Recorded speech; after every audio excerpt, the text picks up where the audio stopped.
first went to Colgrad, we decided we would look at what we did in Catholic studies. And some people may have heard me talk about this before, but we had a joint project with Champagne College at Pagewood.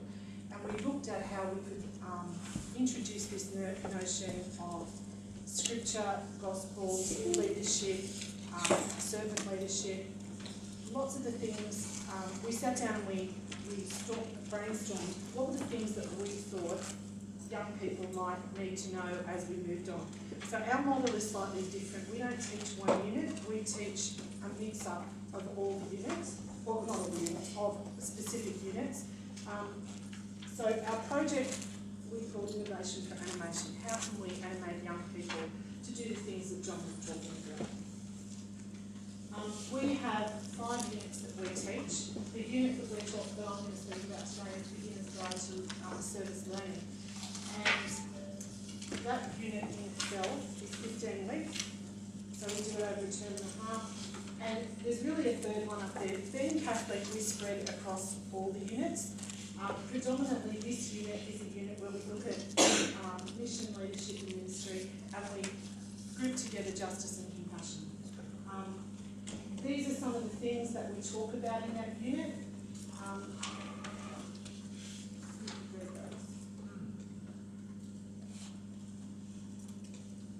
5 is always interesting in light of what John spoke about as well. And then at the end, what can I do?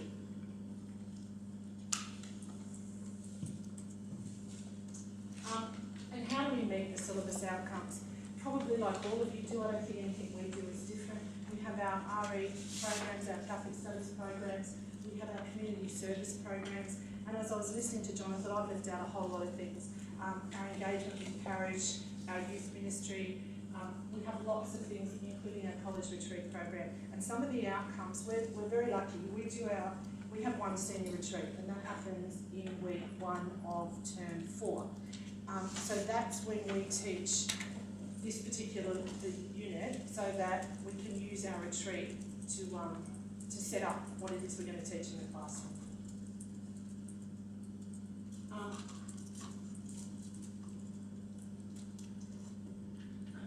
We use the same models that Louise has talked about. We use understanding by design, so we have a big idea and then we have some essential questions. Our big idea is, how am I called to serve the needs of others? And the kids all understand that. Our senior retreat, we've picked our leaders by that time in the school year. So we begin with, not everybody can be a school leader, not everybody is meant to be a leader, but we can all be a leader in our own right. And I think that's the notion that we try to get across to the boys in the school. Some of the essential questions or the areas that we look at: Jesus, master or servant? How do the people of the scriptures lead? As John was talking about, go back to the scriptures. We do an activity in class where we look at the Old Testament and look at some of the prophets and what have they got to say about leadership. We look at a Catholic notion of compassion and justice. Is it important or is it not important? As a baptised person, am I obliged to help those in need, those that are marginalised? And then what can I do? I'm not going to be the Prime Minister, I'm not going to be the school captain, but what can I do in my own small community to be a servant leader? At Colgrad, we do a little bit of project-based learning. We had issues with kids not taking Catholic studies terribly seriously. It was that soft option, as John didn't want to say, but that's what they said. I had massive problems with kids handing work in because there were other subjects that were more rigorous and more important. So we decided that we would value both the process and the product. So we do a little bit of project-based learning. They have an assessment at the beginning of the unit of work. They can see that the content that the teacher or the input that they get is leading them towards successfully completing that assessment, and they have time in class where they can work with others collaboratively to work on that assessment. So we value both the process and the product, and we give them marks. And marks in a kid's head is important, so we give them marks for process as well as the product, and that forms their assessment. They understand that very clearly, and they understand the expectation is what you do in the classroom is the most is important.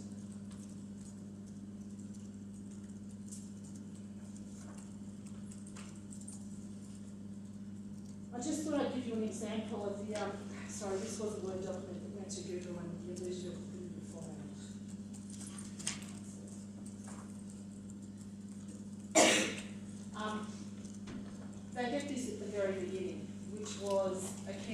measures that they had to come up with. We have a tremendous number of, what's the new word?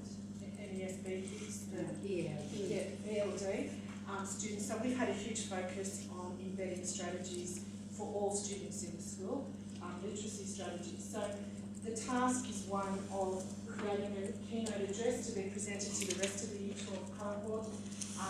It's on leadership, ministry and mission. You have to choose a leader, any leader, but it had to be someone you negotiated through your teacher. You have to name, down here it says you must include the name and the role of the chosen leader and the importance you place on their leadership role, some leadership qualities and traits that they had, some successes and failures that they encountered, the overall effectiveness, what you gauge is the overall effectiveness of that leader, and you must provide evidence with that. So that was their task. I'm happy to give anybody any of this material, and I can give it to Louise and everybody. You can do with it what you choose. They get scaffolds to help them along the way. So part of the deal with the process mark is you have to do things along the way. And because kids maybe aren't good organisers, we organise them. So week 1 you get your assessment, week 2 and 3 you have to have chosen your leader. We tell them what it is they need to do, and they follow the scaffold. They keep a record of what they do as they do, so like a VOPD in visual arts, they keep a reflection journal. We are big at COGRA on reflective practice and looking at what you do to inform what you can do to improve your work. So teachers look at their reflective journal, the kids hopefully use that to move them forward in their assessment task. This is not meant to be extra work for a kid, it's meant, and I think now we do this across the board in lots of subjects. I think they see now that this is to help them, that it's not extra work, that if you do this, you actually do come up at the other end with a successful assessment. We do some peer assessing, and these are just ideas that people might wish to use. They produce something and then they get another child in the classroom to assess what work they've done. Do they think that they need improvement on the leader that they've chosen? And then they write a comment as to, my suggestion would be maybe this person isn't so good because. Have they identified, have they done the things they're supposed to do in the task? And then what feedback can I give to the student to help them along the way? And I think 7 to 12, we do this more and more, and I think kids now don't take the mickey out of anybody else as much. I think they respect this process and they realise that it can help them.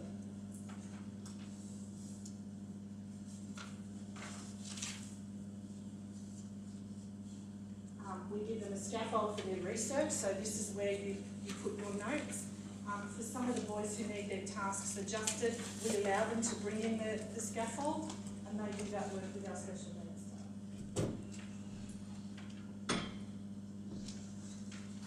One of the other things that we've done in trying to keep us looking like and working like Ikara is to look at capabilities, and it hasn't come across the headings, but in the first lot it was expressing opinions and a point of view. Have they done that well? If you go to the Ikara syllabuses, there are the capability rubrics, and we use some of those so the kids see that. The teacher could look at their work today and go, you know what, you're this middle column, I'm going to give you 10 and you circle 10.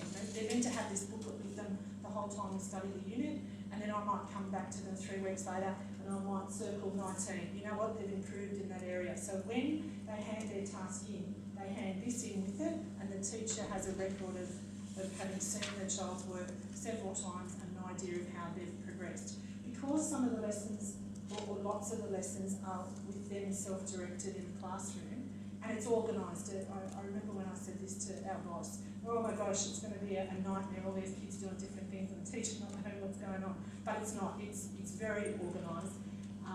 It's not proper project-based learning, it's our version of what we like. But the teachers pretty much know the kids in their class well by the time this gets to be handed in, and they've got an idea of how well or how poorly they've engaged in this process. And then they get their marking criteria for their rubric. And so at the end of the day, the child gets a progress mark out of 20 and a keynote. Part of that is that we see the value in what you do in the classroom, and if you're a kid who doesn't, at the end of the day, they just hand this assessment and you've got 40 out of 40, that's not fair. So we've said we value what you do in the classroom. We're going to give you marks for that as well as mark, and we're telling you what we're giving you marks for. So the kid who struggles greatly, the special needs kid, that child can get 20 out of 20 for the reflection journal and for their progress log and for those capabilities, because they've done the best they possibly could. So, our assessment. We have entry events in any of these programs, and we're lucky enough that there is only one period before they go on their retreat. So we use the retreat to engage in an entry event. And the entry event is just to make them think, to build the field when they come to sit in the classroom and look at what it means to have Christian leadership, what it means about ministry and mission.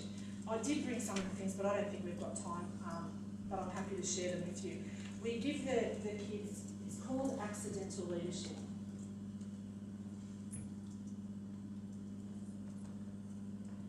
What happens is the kids go into groups and they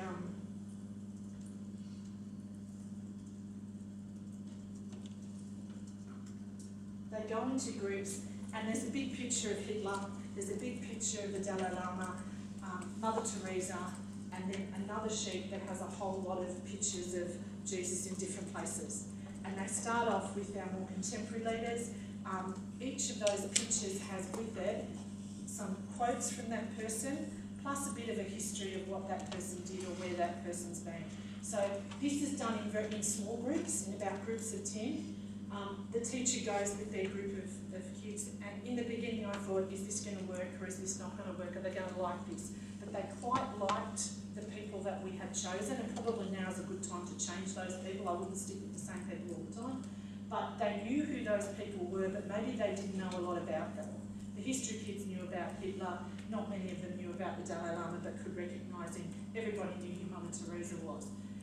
So there's a sheet that has a little bit of history, a sheet that has quotes from it, and in their group they have to sit with post-it notes and look at the qualities that they think each of those people demonstrated as a leader, and discuss those things together in a group, whether it be some of the things that and it only dawned on, well, lots of it didn't dawn on me until I read the quotes that some of these people had said, and I thought I wouldn't have expected that to come out of some of Hitler's mouth, or some of the things that Mother Teresa are truly beautiful, and I think none of the boys probably ever read lots of that. So they do that, they put post-it notes on it, and they talk about that person. Then they look at the person of Jesus Christ, and there's a sheet that goes with that about Jesus as a Christian leader, and about what characteristics do we take from that person of Jesus Christ. What does he exemplify that we want to take up as a young person and take on, want to be part of my character? Further on in the retreat, we do something with the old Beatitudes thing that I'm sure many of you are familiar with, the characteristics that come out of the Beatitudes. But I thought I'd mention this, one of the things that we did in the early piece was we used sport. I had been to a Marist day, and they did spirituality of sport. Very interesting that the social justice statement this year was sport. And if you look at what happens in sport and the way anybody who's in a sporting team work together, the leadership taken by different people, and we did a little activity where they went and played a game of something. They had to pick 2 or 3 people in the team that they were going to watch. And then once the game was over, it was a full game, so it's part of the day, you enjoy yourself playing this game. And then they had to come away and look at that person and use the Beatitude sheet, which is looking at characteristics, and you have to give people affirmation about their performance in the sporting activity. That worked brilliantly, unless it rains. Yeah, that was very bad. But that might be something else that you might choose to do, to look at characteristics and what it means to be a good leader.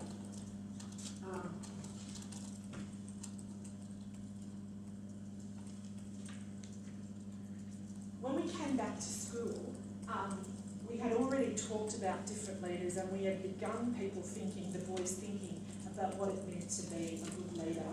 and how could I serve other people. Our first lesson back then was putting all of that together as part of our entry event. We had put together a little clip with Hitler speaking, with Mother Teresa speaking, and the Dalai Lama speaking. And they get to watch that again. They haven't watched it. They watched this in class, and then they put together from their experiences on the retreat those characteristics that they thought exemplified somebody who was a good Christian leader, someone who was a good leader. And then as we went through the unit of work, we looked at what the scripture said about good leaders. We tried to hone in on why Jesus was a servant leader. What might be another thing that you could do also is maybe do some of your, I was into practice, showing them how practically you could be a good leader without being a school captain. That sort of a notion that we all were here to serve others. You might do something with, we do night patrol training. I could imagine that we could do that in that place too. We used to have a reflection day at the beginning of the year where John spoke to the boys about his experiences, because after we do a beginner's guide to servant leadership, we did Catholic social teaching, and that fitted in as John's model. We also looked at the night patrol. We looked at our immersion program in the school. We're lucky enough to go, have been going to the Solomon Islands, and there is an understanding in the whole school about what we do for that particular program, and that there's only a small group of boys who go to that, but when they come back, they inform the others and tell stories. And I think I could listen to John Finneran talk, forever, and it's his stories, and you know that he's very passionate about what it is that he's talking about. So we then put everything together in this student workbook so it was easy for the teacher to teach. And the other thing that I would mention too is that if you are doing something on moral issues or Catholic social teaching and you wanted to pick up on something like refugees, I don't know if anybody has used, it's gone now, what was that program, Send Them Home? There was a website, and you can actually be the immigration people. And it's not a game, it's serious. You get to choose whether you're going to send someone home or not send them home. And the comments that came back from the boys when they did that was, is there really someone who makes this decision? And me myself too, unless you're getting involved in something, you're a bit ignorant to what goes on. And that might be another thing that you could use if you were looking at continuing that model of what it means to ministry and mission and leadership, if you were using Catholic social teaching as a method to understand that. So if you Google that yes, website, you do whatever the program was, and then it says, I don't know if it says virtual something, but it was easy for me to find it. You'll find it easy. And I'm happy to send you the link. So that's what we do at Cobra. I don't say that it's perfect, but each year I'm very lucky to have a lovely group of people that work with me. And although I don't teach Catholic studies, I get involved in the programming, and they have great ideas, much better ideas than I have. And I think, if you pool your ideas with the people that you're working with and ask other people, what do you think? Every time I listen to John, I get more ideas, and I think, listen to what people do, share your things, and then it's not a burden or just